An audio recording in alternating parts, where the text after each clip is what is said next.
Olá você, seja bem-vindo, seja bem-vinda a mais uma edição do Setcast, o podcast da Sete.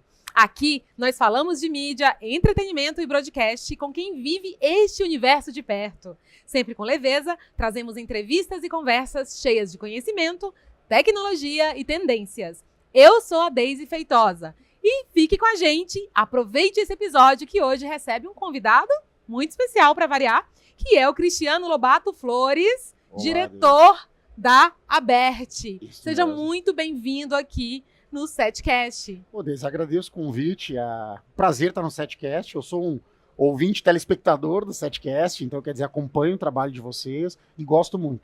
Parabenizo por toda essa qualidade de produção, sobretudo, e de conteúdo. A gente fica feliz de escutar isso. Já era tempo de a gente poder conversar com a Aberte, trocar umas ideias, falar sobre regulação, falar sobre liberdade de expressão, sobre o futuro. Então, tenho certeza que a nossa conversa hoje vai ser bem proveitosa. Isso. Mas a nossa audiência sabe que a gente, por tradição neste programa, a gente começa ele querendo saber um pouco mais da individualidade do nosso entrevistado. Então, eu queria que você nos contasse quem é Cristiano Lobato Flores em profundidade.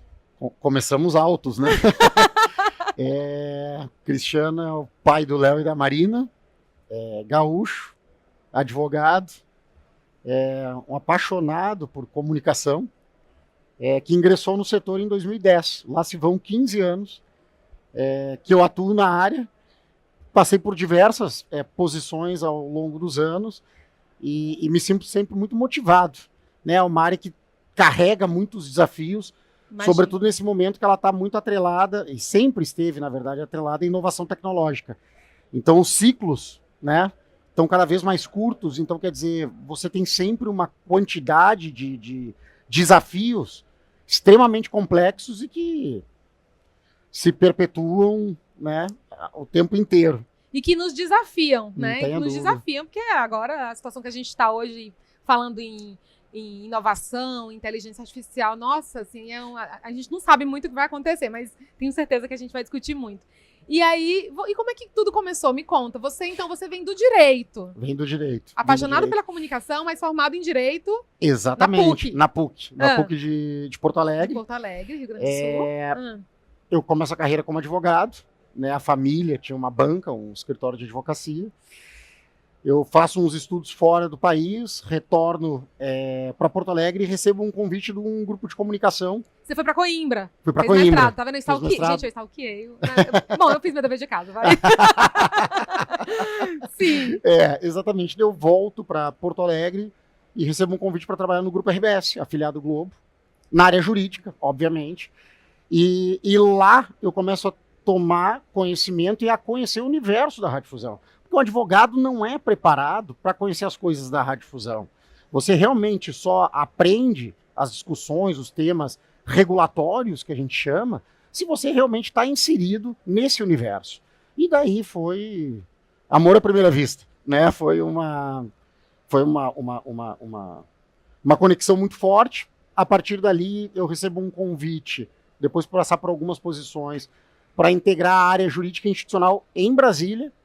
Né? Na época, o vice-presidente era o Alexandre Jobim. Uhum.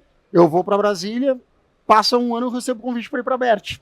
Né? Daí na Aberte eu passo pela função de diretor jurídico e depois eu saio desse universo jurídico e assumo, em 2018, a posição de diretor-geral.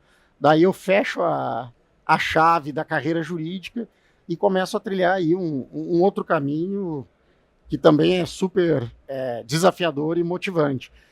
Sempre com muito esforço, muita dedicação, né? Mas sempre cruzando com muitas pessoas boas no caminho, né? Que te concedem boas oportunidades.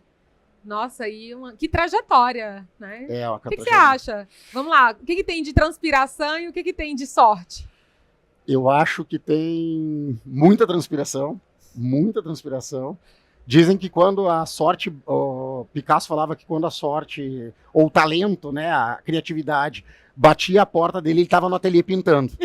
Né? Então a criatividade surgia quando ele estava pintando. O que isso quer dizer? A sorte só aparece para quem está se dedicando. E eu acho que isso resume um pouco assim daquilo que eu tentei construir nesses anos.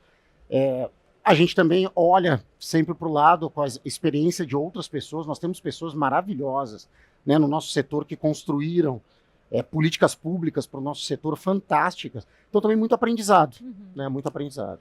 Agora, vem cá, você mora em Brasília hoje. Isso. Há quantos Brasília. anos já? Desde 2012, 13 anos. E o que o gaúcho que há em você leva para Brasília? O gaúcho leva um sentimento de pertencimento muito forte. Então, eu brinco que eu defendo mais Brasília do que os próprios brasilienses, né? Porque esse senso de pertencer a um lugar e se inserir na tradição é muito forte para o gaúcho. Então, eu não abandono a raiz, né? Eu sou e serei gaúcho. Meus filhos são brasilienses, né? Olha só. E cadê o chimarrão? Não, brincadeira, isso é estereótipo. eu poderia ter trazido. Mas você anda com ele? Sei fazer bem e sou um bom mateador. Mas eu acho que Brasília tem uma peculiaridade, porque como ela é uma mescla de culturas, Sim. Brasília tem uma atratividade porque ela é extremamente cosmopolita. E ela é povoada durante a semana por causa de legislativo, congresso, executivo, muitos servidores públicos, e no final de semana ela vira uma verdadeira província. Então é uma cidade muito gostosa, você tem um vizinho baiano, um amigo pernambucano, né? No trabalho você tem pessoas de diversos estados e cidades. Então eu me tornei um pouco mais brasileiro quando eu fui para Brasília. Né? Olha só, engraçado, né? Agora você me despertou uma memória, porque eu sou do Piauí. Sim. E também, né, moro em São Paulo já tem mais de 15 anos, mas o meu avô me contava que ele ajudou na construção de Brasília, que meu avô era caminhoneiro e ele carregava cimento, areia lá para a construção de Brasília. E engraçado, né? Então foi uma cidade construída por muitas mãos, muitos trabalhadores advindos, oriundos de tantos lugares do Brasil. Exatamente. É uma cidade muito plural, Brasília. Ela é plural e por conta disso ela é receptiva. Né? Você se insere muito fácil na cultura. Eu brinco quando um carioca vai morar no Rio Grande do Sul, o apelido dele é Carioca. Eu não sou o gaúcho em Brasília, porque você tem inúmeros gaúchos, inúmeros baianos, mineiros. Então, quer dizer... Você é o Cristiano. Eu sou o Cristiano. Nossa, isso é lindo, né? né? Eu acho que todo mundo devia ter uma experiência de sair da sua zona de comodidade, de conforto, da sua cidade, do seu estado, e experimentar uma vivência fora do seu estado e conhecer um pouco o Brasil. Né? Porque, às vezes, uma viagem a lazer, ela não te insere necessariamente naquela cultura. Naquela realidade. Naquela realidade. O Brasil é tão vivo e cada estado... Por exemplo, eu sou do Nordeste, e o Nordeste são 9 estados, e cada estado tem, inclusive, um sotaque diferente, e a gente sabe que tem as comidas, muitas vezes muda também a forma de se alimentar, as nossas danças típicas, a nossa cultura tradicional. Então, o Brasil é muito plural e é muito bonito. Agora, falando em Rio Grande do Sul, eu acho que aí a gente daqui a pouco entra mais profundamente na Aberte, mas a gente tem tem alguns cases assim, muito importantes da tragédia que aconteceu, infelizmente, que assolou o Rio Grande do Sul. Impossível a gente não mencionar isso. E o rádio, assim, prestou um serviço incrível para a população, que sem a presença do rádio, de ondas curtas, inclusive, a gente não teria conseguido levar informação, a imprensa não teria conseguido levar, a população não teria tido acesso a informações básicas relacionadas à própria sobrevivência. Inclusive, tem um case da Rádio Atlântida, do programa Pretinho Básico, que chegou a arrecadar R$500 milhão para contribuir com as vítimas, um programa de rádio. Assim. Então, olha só como o poder mobilizador do rádio.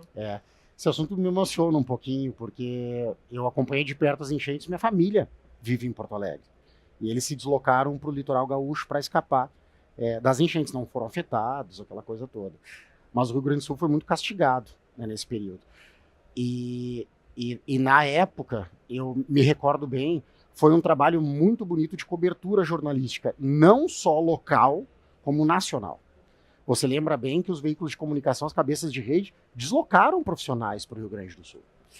E naquela ocasião, o que se fez foi um grande trabalho de serviço à população, serviço de interesse público, prestado pelo rádio, sobretudo naqueles momentos em que sequer havia energia elétrica. Daí não é só o rádio, é o rádio de pilha. O rádio de pilha. Era o rádio de pilha. Tanto que fez uma campanha de arrecadação de radinho de rádio pilha. De pilha. A Aberte, inclusive, divulgou uma campanha, porque uma universidade, não me lembro se era de Cruz Alta, ou de Santa Cruz, fez uma campanha de compras de rádios de pilha para entregar à população nas zonas ribeirinhas, porque inclusive você tem ilhas no Rio Guaíba que elas ficaram isoladas e as pessoas sabiam do que estava acontecendo por meio do rádio de pilha. Mas a televisão também prestou um serviço fundamental e teve um trabalho muito bonito de conscientização do Brasil.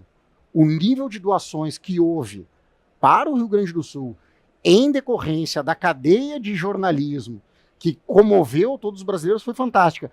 Um serviço do jornalismo profissional prestado pelos nossos veículos. Novamente, a gente nota que nos momentos de crise, o rádio, a televisão, que eu digo, nós não somos serviços tradicionais, nós não somos uma mídia tradicional, nós somos uma mídia essencial. Essencial. A pandemia, grande exemplo. Você roubou minha fala. Desculpa. A crise sanitária, os índices de credibilidade dos veículos junto à população cresceu. E os veículos locais do Rio Grande do Sul, no período de enchente, o índice de credibilidade também cresceu.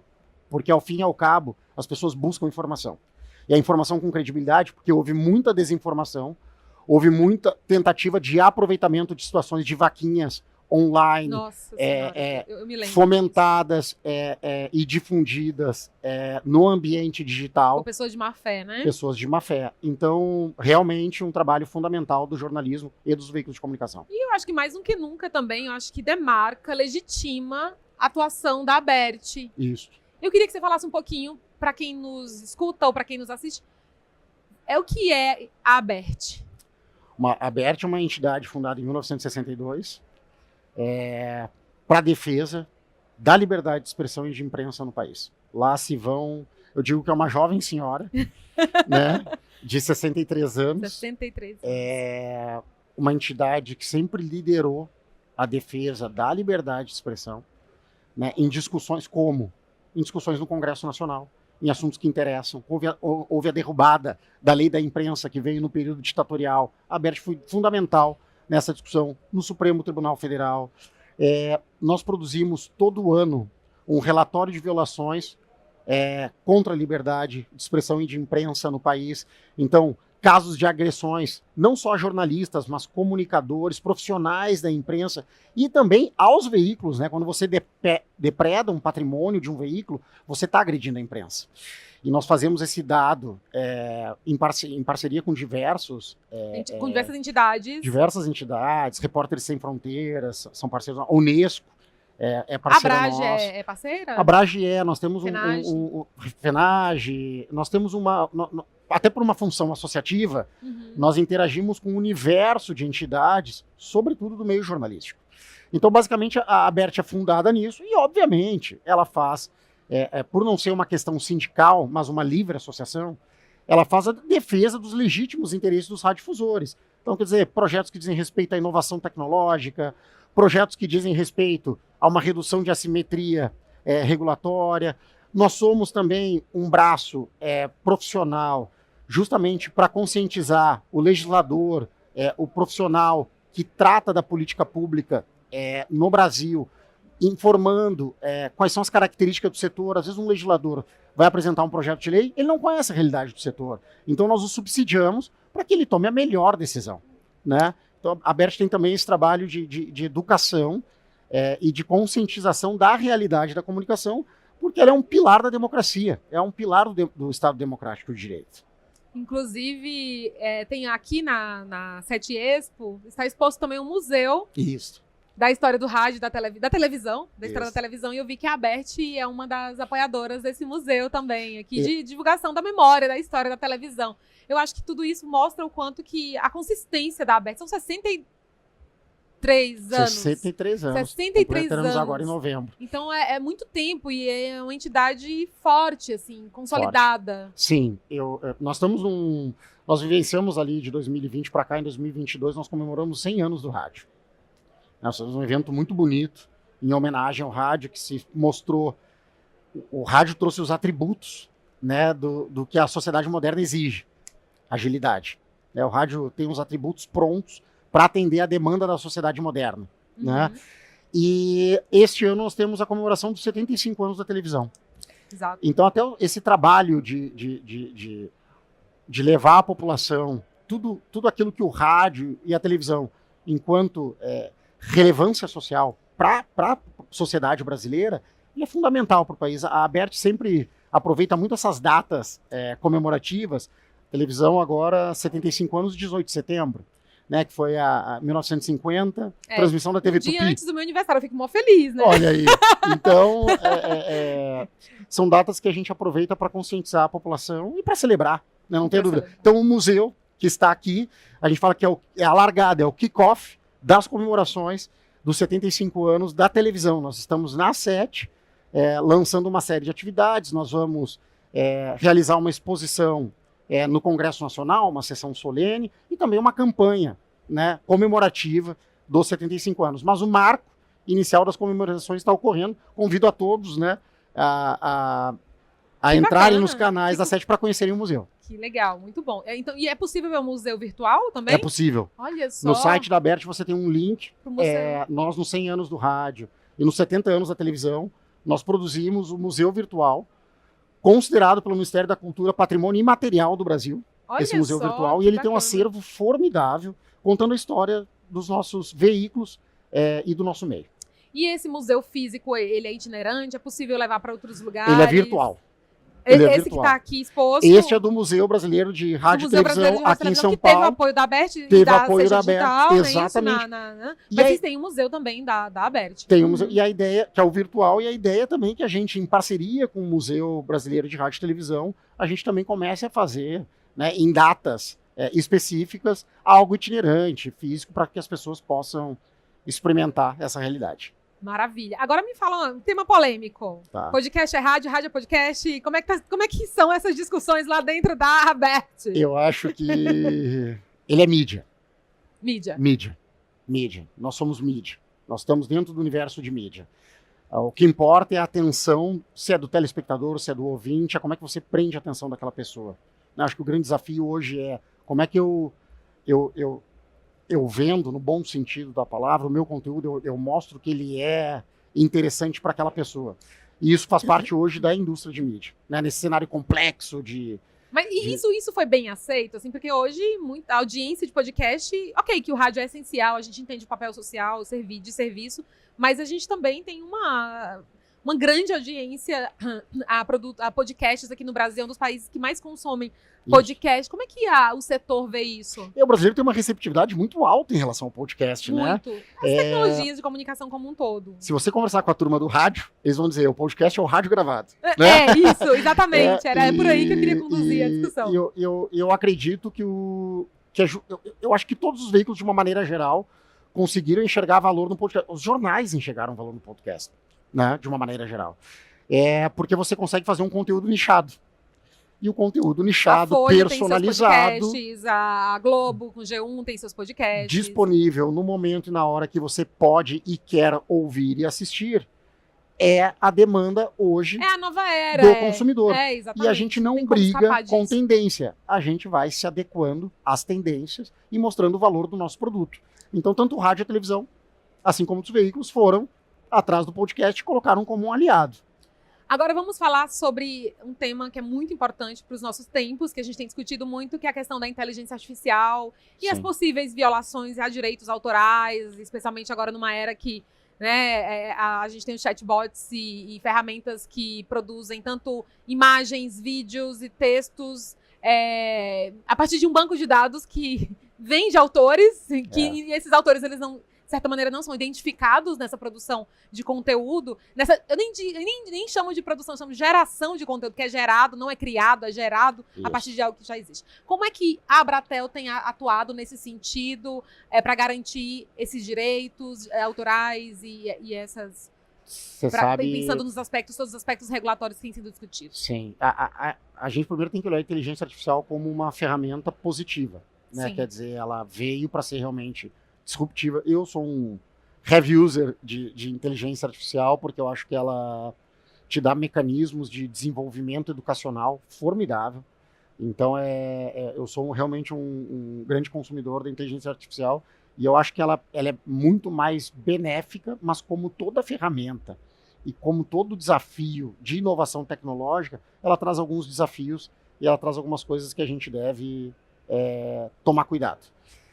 O primeiro deles é em relação ao setor, né? Ela sendo bem utilizada, né, para a produção de conteúdo, então ela é uma ferramenta aliada, mas ao mesmo tempo a inteligência artificial, o treinamento de inteligência artificial, quando a gente fala, usa muito a expressão a mineração, né, para o treinamento, exatamente. Você tem uma lei de direitos autorais no Brasil, em que para você utilizar conteúdo de terceiros, você tem que ter uma licença, uma autorização do titular desse direito. E o grande problema da inteligência artificial, dessas plataformas transnacionais de inteligência artificial, é que elas saíram minerando e treinando a inteligência artificial sem a autorização dos titulares, né? E isso é uma violação autoral. Por quê? Porque eu tenho uma atividade econômica que eu dispenso recursos e energia, o teu setcast, você profissionaliza, você tem profissionais gravando, você investe em equipamentos, e quando você vê o seu conteúdo está sendo treinado, minerado, criando outros produtos sem qualquer prévia autorização sua. Então é uma grave violação. Nós estamos na fase de prevenção de direitos. Nós devemos notificar as plataformas de inteligência artificial para que não usem as obras e propriedades autorais dos veículos de comunicação sem uma prévia licença, sob pena de violação à legislação autoral.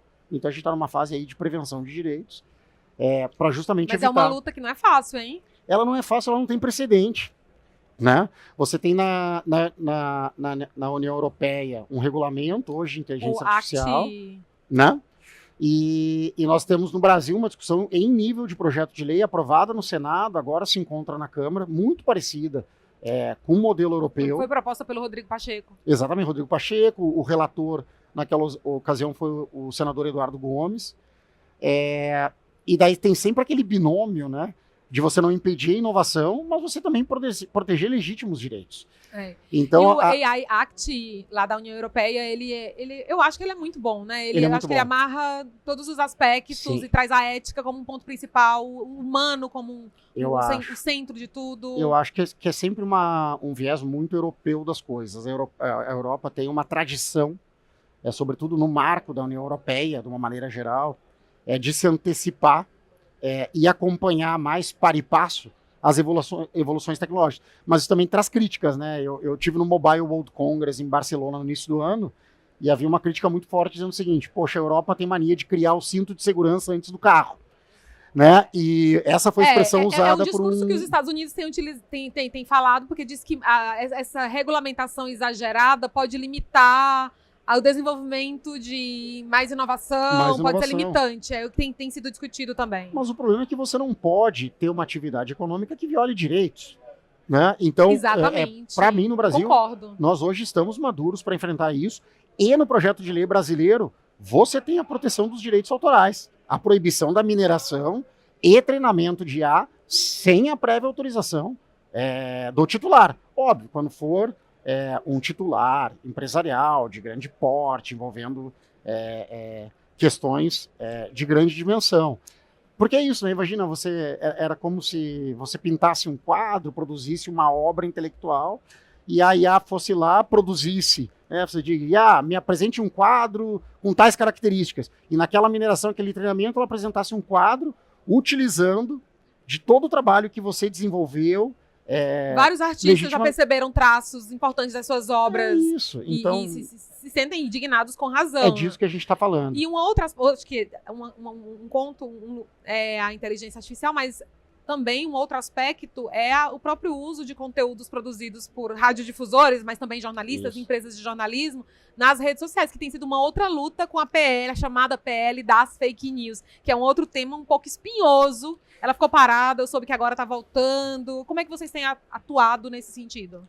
A gente tem você tem que ter duas faces da mesma moeda, né?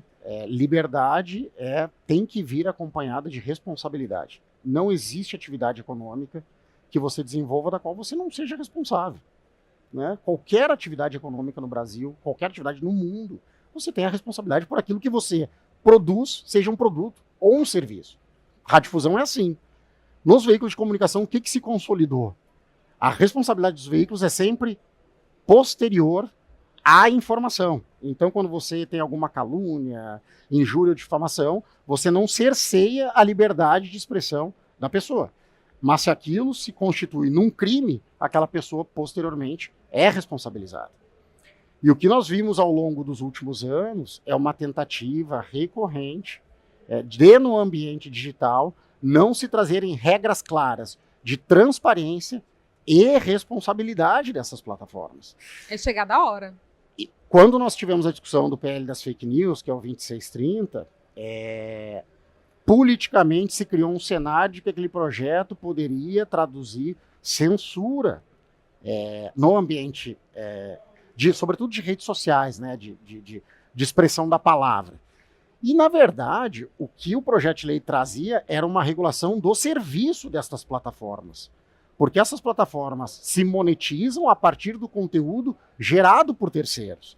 Então, se elas se monetizam, elas têm que ter responsabilidade por aquilo que é veiculado nas redes. Óbvio, numa lógica equilibrada e justa, como também tem ocorrido e como você tem, inclusive, marcos regulatórios na Europa. O Digital Services Act traz justamente a regulação do serviço dessas plataformas. E aqui essa discussão ficou interditada por um contexto político.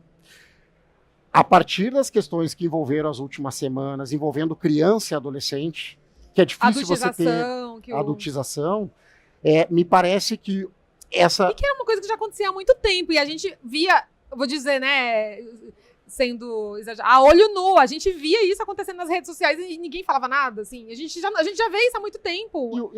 É uma terra sem lei, assim. É isso.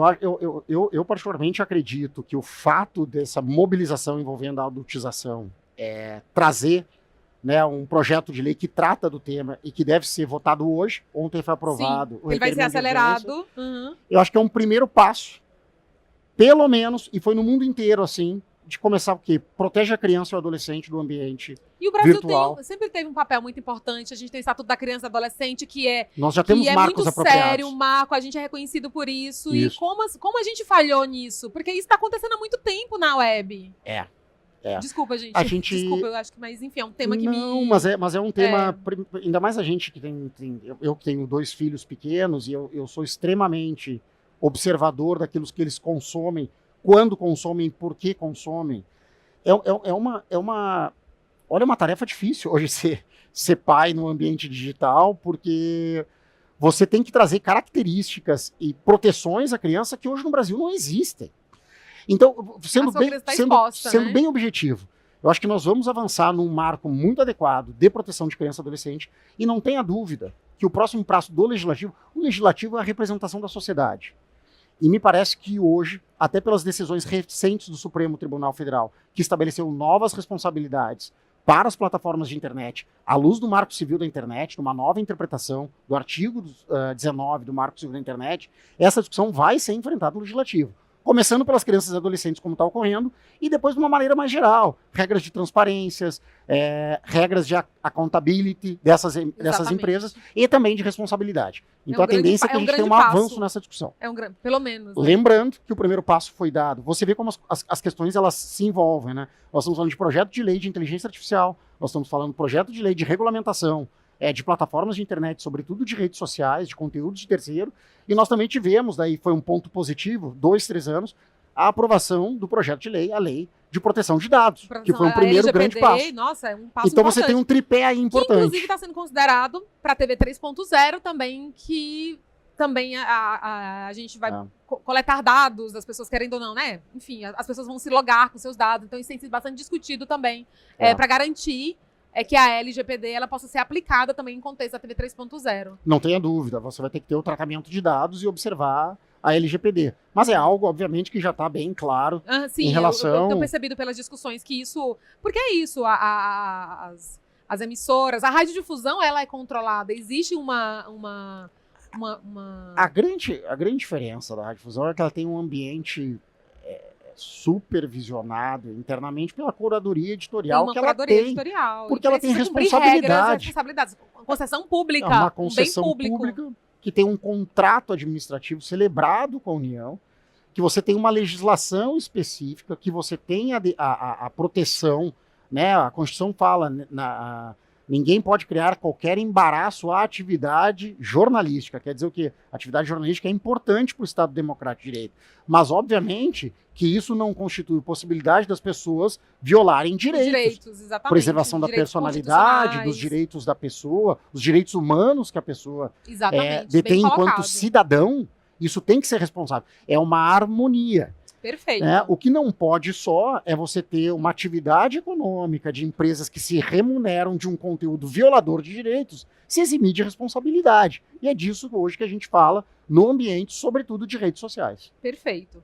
Agora, assim, só para a gente se encaminhar para o final, a gente tem a ABERT, que é a Associação Brasileira de Emissoras de Rádio e Televisão. Isso. E aí eu queria que você falasse um pouquinho de rapidamente, dos associados, mas a gente também tem a Abratel. Como é que funciona isso no Brasil? É uma relação muito positiva. Primeiro, falando um pouco da ABERT.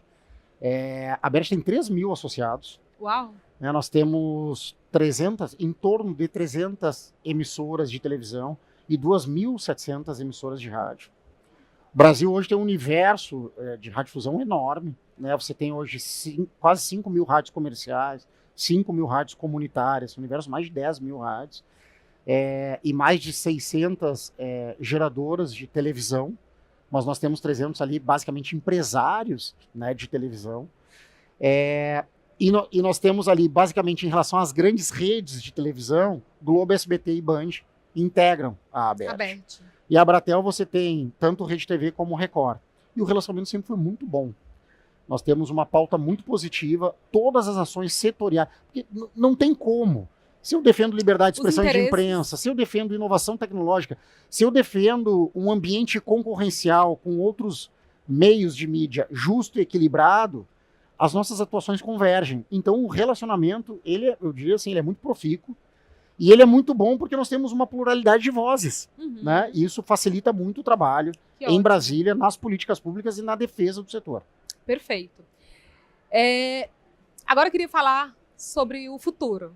Quando você pensa no futuro, o que te dá medo e o que te dá esperança? Bela pergunta. Não digo medo. Eu não digo que eu sou um otimista inveterado, mas eu estou muito animado com os rumos que a televisão brasileira tem adotado no país. Né? A gente tem um mote hoje, quando a gente fala de TV aberta, a gente sempre pensa nela livre, aberta e gratuita, no sentido de gratuidade para o telespectador. Sim, você não paga pelo acesso como paga em outros países. Mas o aberta à televisão, ela tem um propósito muito maior. Ela é aberta ao jornalismo, ela é aberta ao entretenimento, ela é aberta às diferenças culturais do Brasil, criando uma identidade nacional, mas também sendo local, porque só o jornalismo consegue ser local, só os veículos de comunicação, rádio e TV, conseguem chegar nos rincões do país. Então a televisão ela é aberta sobretudo à inovação. E eu tenho certeza que a televisão tomou uma decisão muito acertada no caminho da televisão 3.0, no caminho da DTV+. O rádio vem numa sequência também muito positiva de migração do AM para o FM, um trabalho muito difícil. Foram migrações de mais de 1.000 outorgas do AM para o FM. Houve flexibilização da Voz do Brasil, nós temos alguns desafios. E optou-se pela permanência da AM também. Existe a AM, mas basicamente é um serviço que ele quase na sua totalidade migrou para o FM. Entendi. Você tem regiões, sobretudo na Amazônia, que é um lugar diferenciado no Brasil, que você tem uma baixa densidade populacional numa grande área geográfica, na qual o AM ele é um aliado porque ele tem um maior alcance. Sim. Mas eu acredito que tanto o rádio e a televisão eles têm se mostrado extremamente valiosos para a população. E isso é extremamente animador, mas é desafiador ao mesmo tempo, porque a gente sabe que isso é uma constante. Você tem que não só mostrar o valor, mas criar ações que façam que o setor seja e continue desenvolvendo.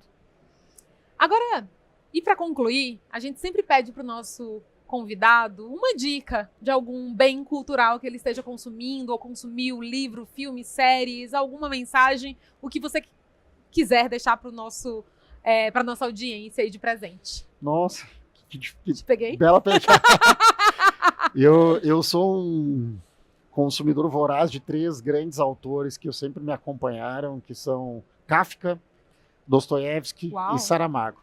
Olha só. Sou grande Saramago. Gosto muito dos três. Além de outros, mas esses três sempre marcaram a minha...